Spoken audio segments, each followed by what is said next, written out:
Hi friends, இன்றைக்கி ஒரு mini vlog தான் பார்க்க போகிறோம். ஸோ 2 பஸ் ஏறி 3வதாக ஒரு பஸ்ஸில் ஏறி உட்காந்து ட்ராவல் பண்ணிகிட்ருக்கேன் நாகர்கோயிலுக்கு. ஸோ குளச்சல்லேருந்து தான் ஏறியிருந்தேன். காலேஜுக்கு தான் போயிட்டுருக்கேன். அண்ட் லாஸ்ட்டு சீட் கிடச்சிருந்து. ஸோ லாஸ்ட்டு சீட்டில் உட்காந்து ட்ராவல் பண்ணுறதே ஒரு டிஃப்ரெண்ட்டான எக்ஸ்பீரியன்ஸ் தான். ஸோ பஸ்ஸில் இருந்து இறங்கி காலேஜுக்கு போயிட்டுருக்கேன். ஸோ காலேஜ் கேம்பஸில் பார்த்திங்கன்னா இன்றைக்கி சாட்டர்டே. ஸோ ஸ்டூடெண்ட்ஸுக்கு லீவு, ஸ்டாஃபுக்கு மட்டும்தான் ஒர்க்கிங் டே. ஸோ ஒரு வழியாக காலேஜுக்கு வந்து சேர்ந்தாச்சு. நேராக டிபார்ட்மெண்ட்டுக்கு போயாச்சு. டிபார்ட்மெண்ட்டுக்கு போனதுக்கப்புறம் ஃபர்ஸ்ட் வேலை என்ன அப்படின்னு பார்த்திங்கன்னா, நான் செடி வளர்த்துட்ருக்கேன், மணி பிளான்ட்.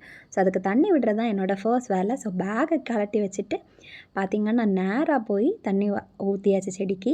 அது ஒரு தனி ஃபீல் கொடுக்குது. அதுக்கப்புறம் பஸ்ஸில் ட்ராவல் பண்ணி வந்ததுனால முடியெல்லாம் கலைஞ்சு போயிருந்துச்சு.